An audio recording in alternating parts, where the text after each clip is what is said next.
Good evening. एक बार फिर आप सभी का स्वागत है। आशा करता हूँ आप सभी स्वस्थ होंगे। कल 102 क्वेश्चन हो गए थे। अब जो 103 नंबर का क्वेश्चन है, हड्डी का कड़ापन किस तत्व के कारण होता है? लौह तत्व, सोडियम, मैग्नीशियम, कैल्शियम। तो ये आपका किसकी वजह से होता है? कैल्शियम की वजह से कड़ापन। अगला है,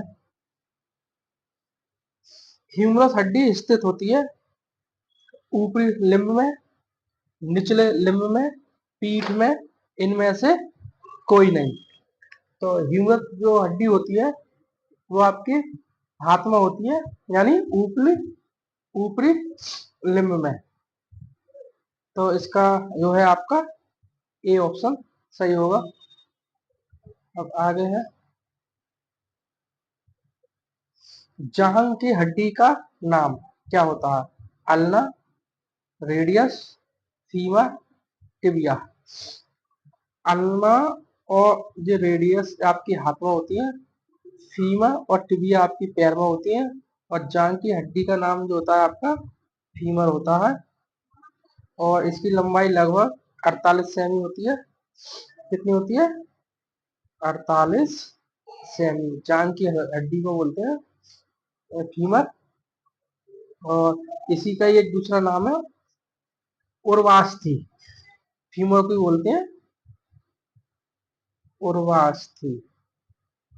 ठीक, उर्वास्थि। यानी जांघ की हड्डी का नाम फीमर है और एक नाम इसका उर्वास्थि है। और इसकी लंबाई लगभग कितनी होती है? 48 सेमी। तो ये 3 क्वेश्चन याद रखना। जांघ की हड्डी का नाम फीमर है और एक उर्वास्थि इसी का ही नाम है, और इसकी लगभग जो लंबाई होती है 48 सेमी के लगभग होती है। ठीक। अब अगला क्वेश्चन है, मनुष्य के चेहरे की सबसे मजबूत हड्डी का नाम क्या है? यानी मनुष्य के चेहरे में सबसे मजबूत हड्डी, और मनुष्य के चेहरे से मतलब नहीं है, मनुष्य के शरीर की सबसे मजबूत हड्डी आपकी जबड़े की हड्डी होती है। कौन सी होती है? जबड़े की हड्डी। और जबड़े की हड्डी का जो नाम है वो है आपका मैंडिबल। ठीक है, चेहरे से ही कोई मतलब नहीं है। यानी मनुष्य के शरीर में सबसे जो मजबूत हड्डी होती है वो जबड़े की हड्डी होती है, और इसका नाम होता है मैंडिबल।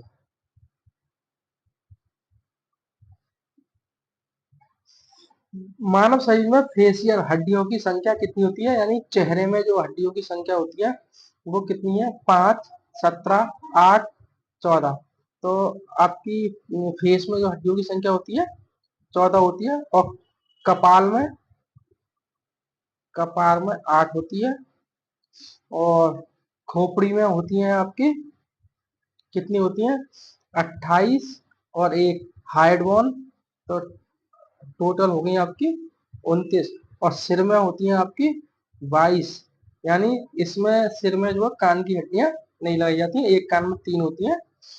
तो इस तरह 6 होती हैं, याद रखना।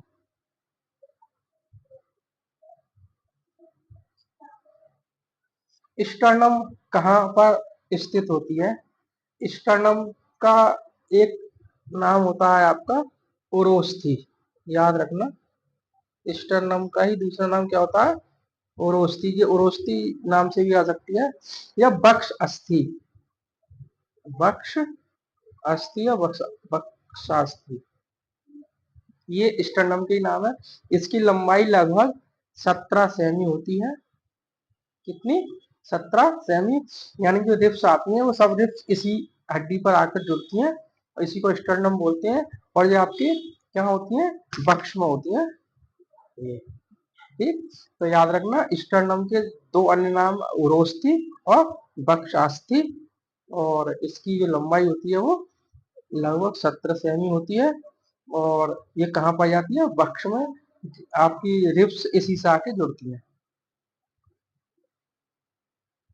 देखो ये आगे इसका दूसरा नाम उरोस्थि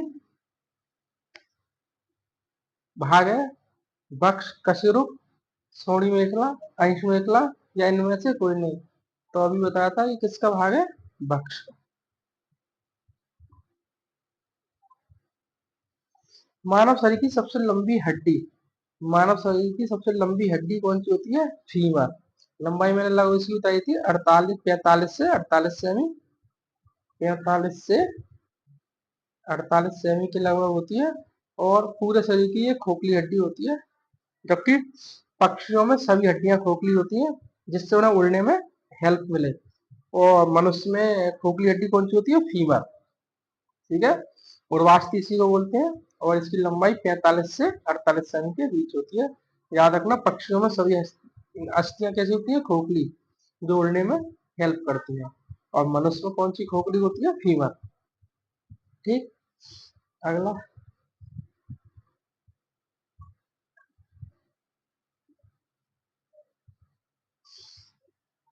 हमारे शरीर में पाई जाने वाली सबसे लंबी अस्थि कौन सी होती है? उर्वास्थि यानी फीमर।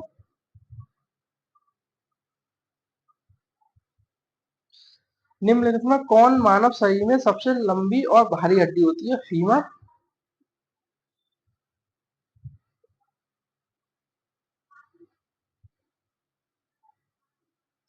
मानव शरीर की सबसे लंबी हड्डी टिबिया, फ्योला, फीमर, ह्यूमरस। चार है, टिबिया, फीवरा, ह्यूमरस और फीमर। यानी ऊपरी लिम्ब की सबसे बड़ी हड्डी ह्यूमरस होती है। और ये मानव शरीर की पूछ रहा है, तो सबसे लंबी हड्डी कौन सी होगी आपकी? फीमर। और ऊपरी लिम्ब की पूछे तो ह्यूमरस।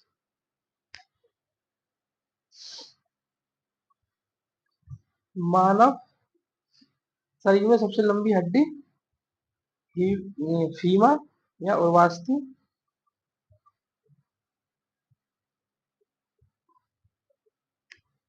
मानव में मोटापे का मुख्य कारण क्या है?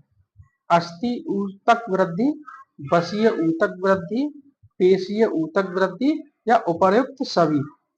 तो मोटापे के लिए जो आपका जिम्मेदार होता है वो होता है आपका उपरोक्त सभी। आएगा इसमें अस्थि ऊतक वृद्धि, पेशीय, बसीय यानी उपयुक्त सभी नहीं। मानव में मोटापे का मुख्य कारण जो होता है वो होता है आपका बसीय ऊतक में वृद्धि। बसा ही जिम्मेदार होता है मोटापे के लिए।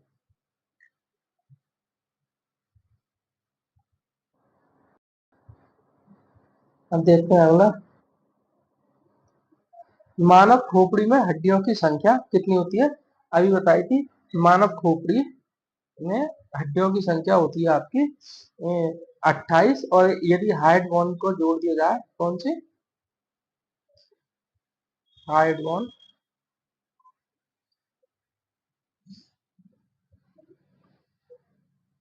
HY,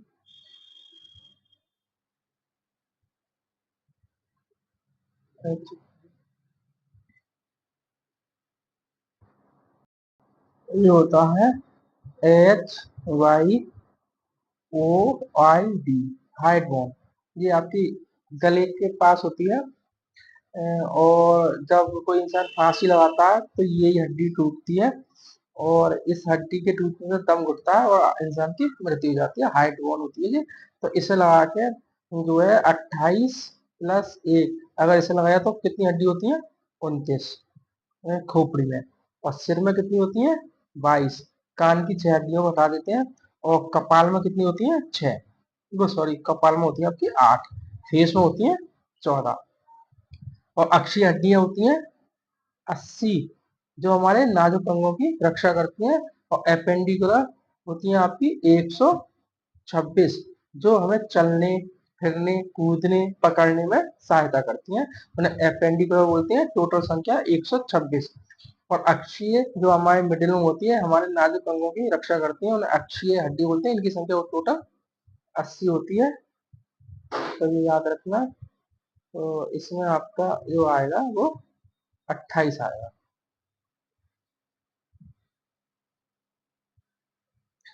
मानव खोपड़ी में कुल हड्डियों की संख्या 20, 22, 21, 23। इसमें कोई भी ऑप्शन सही नहीं है। याद रखना, मानव खोपड़ी में हड्डियों की संख्या 28।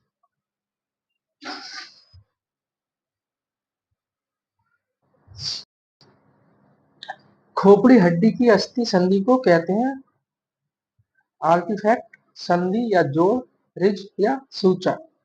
जो हड्डी, खोपड़ी की हड्डी होती है वो फिक्स होती है, उन्हीं को बोलते हैं अचर या सूचर है। अच्छा,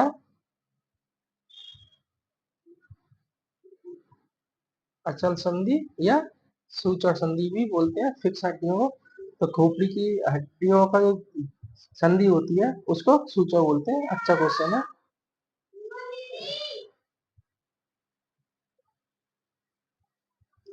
हड्डी जाइगोमेटिक किस में मौजूद होती है? वर्टिब्रम कॉलम और आपकी ऊपरी अग्रांग खोपड़ी या निचले अग्रांग। तो जो जाइगोमेट होती है वो खोपड़ी में होती है आपके। सी ऑप्शन का सही आएगा।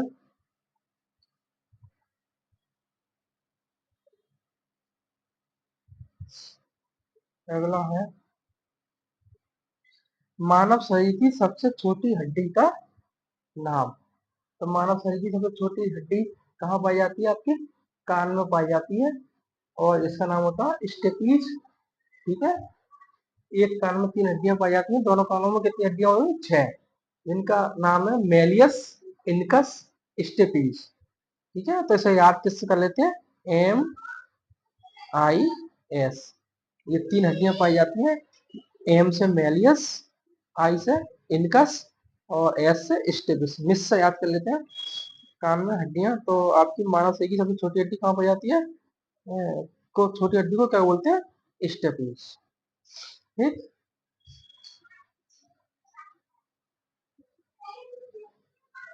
स्टेपिस अस्थि शरीर के किस भाग में पाई जाती है?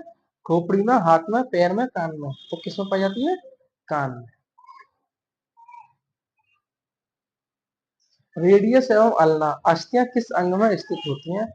तो रेडियस और अल्ना का अग्रभाग में, जंघा में, तलवा में, छाती में। रेडियस और अल्ना तो कौन सा होगा इसमें? आपके हाथों में पाई जाती है और वो भी अग्रभाग में। तो आपका कौन सा हो जाएगा? ए ऑप्शन, अग्रभाग।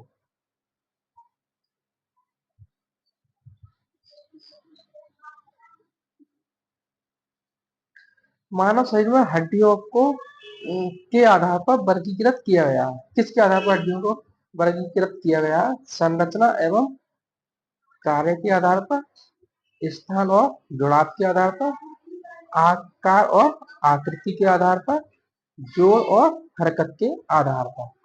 किसके आधार पर डिवाइड किया गया है? तो ये जो है हड्डियों को आकार और आकृति के आधार पर वर्गीकृत किया गया है। अच्छा क्वेश्चन है काफी। अग्रबाहु फोरआर्म की 2 संघित अस्थियां कहलाती हैं। अग्रबाहु की अभी बताएंगे कौन सी? रेडियस और अल्ना। तो इसमें आपका सी ऑप्शन आएगा, रेडियस और अल्ना। कौन सी हड्डी पैर का एक हिस्सा नहीं है? मतलब इसमें 4 है, उस हड्डी का बताना है जो पैर का हिस्सा नहीं है। प्रगंड का ह्यूमरस पता है हाथ में होती है।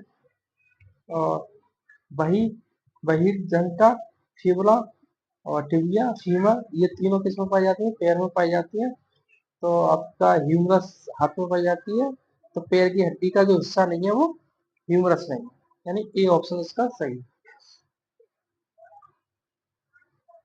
निम्नलिखित में कौन सी ऊपरी वहां की हड्डी है? मेलियस कान में पाई जाती है, जम्बिका आपकी फेस में, ट्रेपेजियस पीठ पे, ट्रेगंड का ह्यूमरस ऊपरी वहां यानी ह्यूमरस। अंश फलक स्केपुला अस्थि स्थित होती है कहाँ पर? पैर में, नितंब में और ऊपरी पीठ, हाथ। तो ये आपकी कौन है? पैर, नितंब, ऊपरी पीठ, हाथ। तो जो अंश फलक है स्केपुला, ये आपकी कहाँ पाई जाती है? ऊपरी पीठ पर पाई जाती है।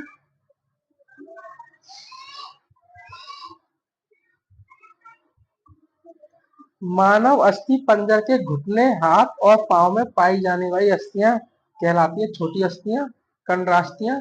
इसी को बोलते हैं सीसमॉइड। सीसमॉइड हड्डी इसी को बोलते हैं। और असमाकृति अस्थियां, चपटी अस्थियां। तो आपके हाथ पैर घुटने में जो पाई जाती हैं वो कंडरास्तियां सीसामोइड बॉन्ड पाई जाती हैं। बी ऑप्शन इसका सही है। घुटने की परिवर्तनीय अस्थि को क्या कहते हैं? यानी घुटने के सबसे ऊपर जो हड्डी होती है वो पटेला होती है। सबसे ज्यादा चोट जो है दुर्घटना इसी को होती है, सबसे ज्यादा चोट एक्सीडेंट हो जाए तो जो है पटेला ही जो है टूटता है। और जब ये आपकी टूट जाती है तो डॉक्टर जो है इसे परिवर्तित करके एक दूसरी जो है प्लास्टिक की बनी हुई पटेलका की अस्थि को परिवर्तित करके लगा देता है, तो इसी को बोलते हैं परिवर्तनीय अस्थि। तो घुटने की परिवर्तनीय अस्थि कौन सी आपकी? पटेला। ठीक, ये जो है एक्सीडेंट होने पर परिवर्तित की जा सकती है। तो इसका जो आंसर होगा वो बी।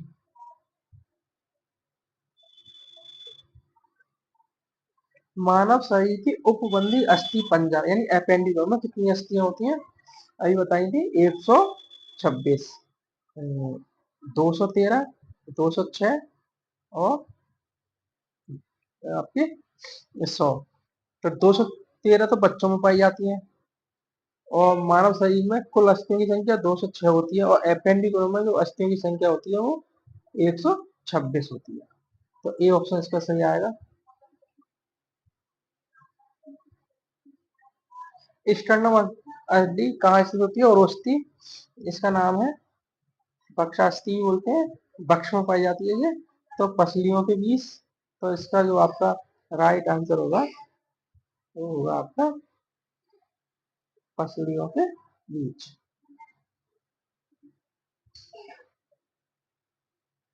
शरीर में लंबी हड्डियों का कार्य क्या है? शक्ति देना, संरक्षण देना, लीवर के रूप में कार्य करना या पेशी के जोड़ के लिए सतही प्रदान करना। तो जो लंबी हड्डियों का वो काम है वो लीवर उत्तरक के रूप में कार्य करना।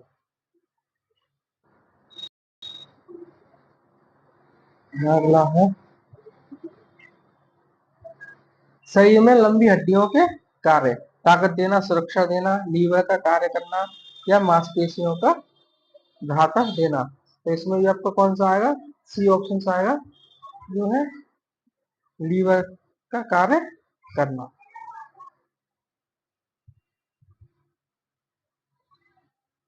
लंबी अस्थियों का मानव शरीर में कार्य है ताकत देना, सहारा देना, उत्तोलक की तरह कार्य करना या मांसपेशियों जोड़ों में आधार, मांसपेशी जोड़ों के आधार देना। तो इसमें भी आपका क्या आएगा? उत्तोलक की तरह कार्य करना।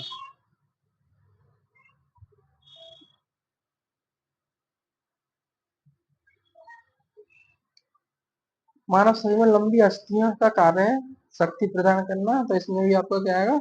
लीवर के रूप में कार्य करना। यानी जो आपकी अस्थियों के जो प्रमुख कार्य होते हैं वो क्या होते हैं? पहला होता है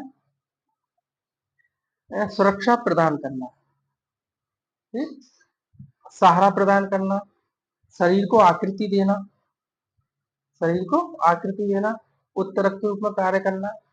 और जो अस्थियां हैं वो इनमें खनिजों का भंडार भी करती हैं। अस्थियां अपने अंदर खनिजों का भंडार भी करती हैं और आरबीसी का निर्माण भी करती हैं और मांसपेशियों को सहारा भी देती हैं। ये लीवर के अतिरिक्त इस हड्डियों के और भी काम होते हैं।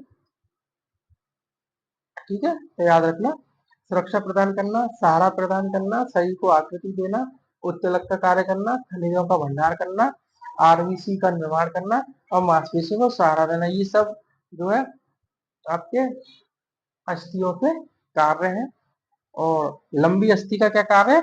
लीवर के रूप में कार्य करना। ठीक है, तो लंबी अस्थि का काम तो केवल लीवर के रूप में कार्य करना है और अस्थियों के ये काम है आपके, ये सब है।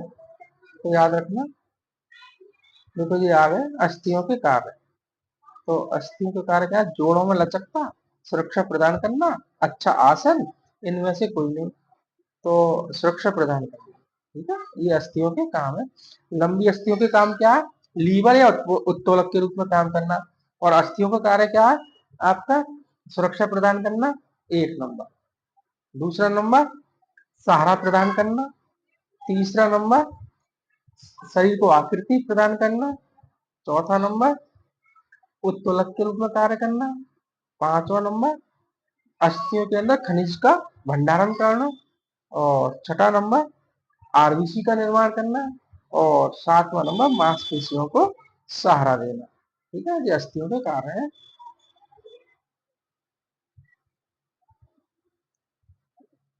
स्केलेटस मसल्स, कंकाल पेशी जिसे बोलते हैं। स्केलेटस मसल्स द्वारा प्रत्येक semi square cross sectional area द्वारा कितनी मात्रा में तनाव आरोपित किया जा सकता है?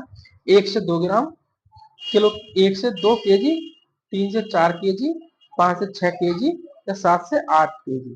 तो आपकी कंकाल पेशियां हैं, कंकाल पेशियां द्वारा 3 से 4 KG oblique semi cross sectional area में तनाव आरोपित करती हैं। तो इसमें आपका जो है बी ऑप्शन आएगा, 3 से 4 केजी। अब आते हैं मांसपेशी तंत्र। पहला है आपका इसमें मांसपेशीय तंतु के संकुचन एलिमेंट, कॉन्टेक्टाइल एलिमेंट को क्या कहते हैं? मायोफाइब्रिल, मायोफिलामेंट या स्पाइंडा या कॉन्टेक्टाइल प्रोटीन। तो जो मायोफाइब्रिल कहते हैं ऐसे, मायोफाइब्रिल जो है आपके लंबे प्रोटीन जैसे एक्टिन, मायोसिन व टाइटिन आदि से मिलकर बनी होती है? तो मायोफाइब्रिल मांसपेशी जो है आपका इसमें ए ऑप्शन आएगा, मायोफाइब्रिल।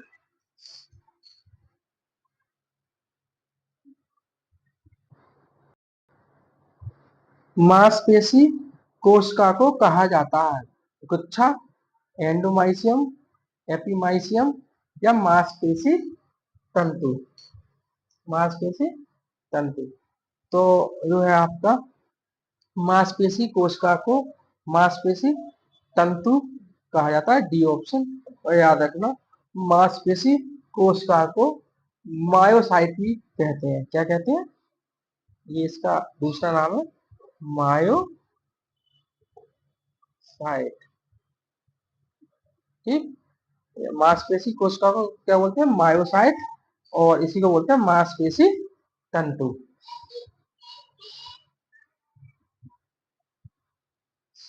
मांसपेशी तंतु का समूह किसके द्वारा ढका रहता है? पेरीमाइसियम, एंडोमाइसियम, एपीमाइसियम या उपरोक्त में से कोई नहीं। तो याद रखना इसमें जो आपका जो अकेली मांसपेशी तंतु है, यानी एक अकेले मांसपेशी तंतु को कौन ढकता है? आपका एंडोमाइसियम, यानी अकेले मांसपेशी तंतु को तो आपका एंडोमाइसियम। ठीक, और आपका मांसपेशी तंतु के समूह को, यानी मांसपेशी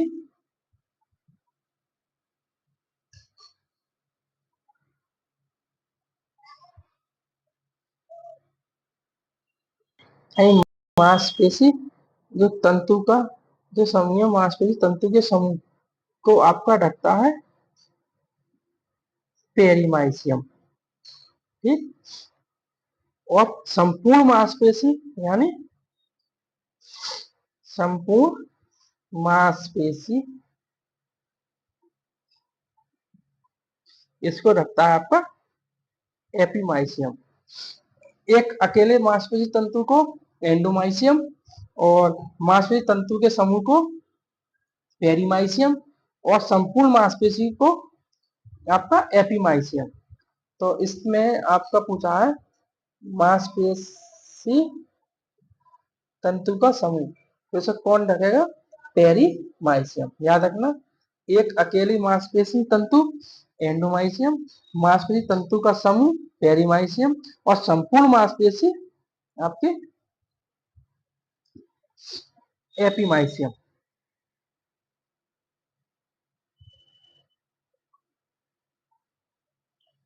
कंकालीय पेशी के प्रत्येक पुलिका fasciculus के चारों ओर आपके क्या है ये संयोजी ऊतक शीत कहलाते हैं। अंतःपेशिका पेरीमाइसियम, अधिपेशिका या सार्कोलेमा, तो क्या कहलाते हैं ये आपके perimysium.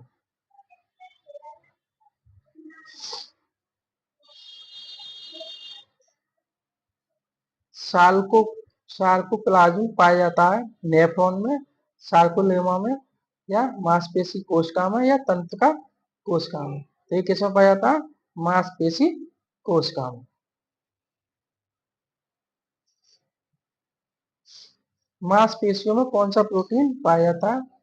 Albumin, globulin, actin, myosin, उपयुक्त में से कोई नहीं। तो मांसपेशियों में कौन सा पाया जाता है? सबको पता है, एक्टिन और मायोसिन।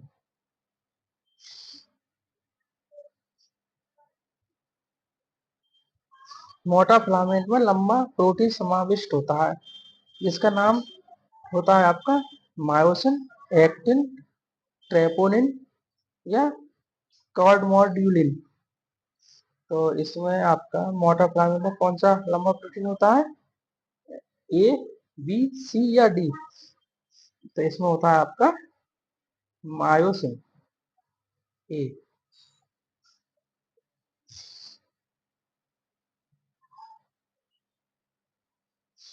लाल तंतु से बने सिलोटिक मांसपेशियां उपयुक्त होती हैं शक्ति के लिए। लाल तंतु जो रेड फाइबर जो होते हैं आपके, वो सहनशीलता के लिए होते हैं, और सफेद आपके गति के लिए होते हैं। तो लाल तंतु है तो इसमें शक्ति, गति, संतुलन, सहन शक्ति, तो ये कौन सा होगा आपका? सहन शक्ति के लिए। और अगर सफेद तंतु होता, सफेद तंतु, तो आता आपका गति के लिए। ठीक, तो ये है आपका इसमें सहन शक्ति के लिए।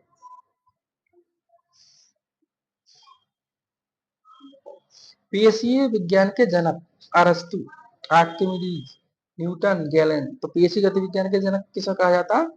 अरस्तु। पेशीय गति विज्ञान, किन्सियोलॉजी, ये गति विज्ञान एक ही है, तो इन सबके जनक जो है वो अरस्तु है। किन्सियोलॉजी का अध्ययन संभव है मानव क्रियाओं से, मोटर क्रियाओं से, शारीरिक स्वस्थता से, मानव आकार विज्ञान से। तो किन्सियोलॉजी का संबंध किससे? मानव क्रियाओं से।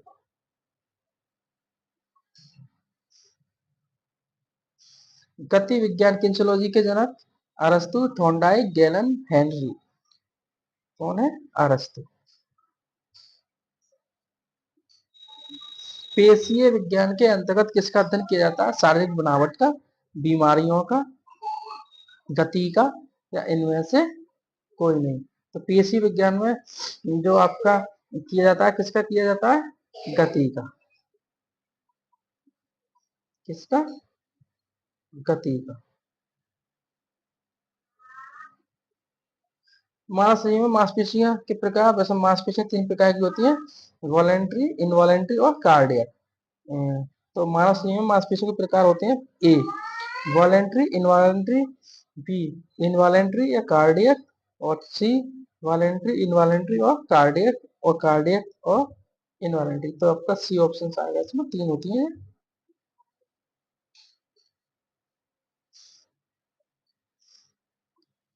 अस्थियों के साथ जुड़ी पेशियां कहलाती हैं आपकी रेखित, आरेखित, हृदयी, सभी। तो अस्थियों के साथ जुड़ी होती हैं आपकी रेखित होती हैं, ऐच्छिक। तो इसमें आपका ए सही है। संधि और पेशियों के बीच स्थित अभिग्राहक को क्या कहते हैं? बाह्य अभिग्राहक, अंत अभिग्राहक, स्वामित्व अभिग्राहक, दूरी अभिग्राहक। क्या कहते हैं? स्वामित्व अभिग्राहक। ठीक, तो ये थे आपके 50 क्वेश्चन, और काफी अच्छे क्वेश्चन है, विगत परीक्षाओं में पूछे गए हैं। और अब 50 नए क्वेश्चन के साथ मिलते हैं नई वीडियो में, तब तक के लिए नमस्कार।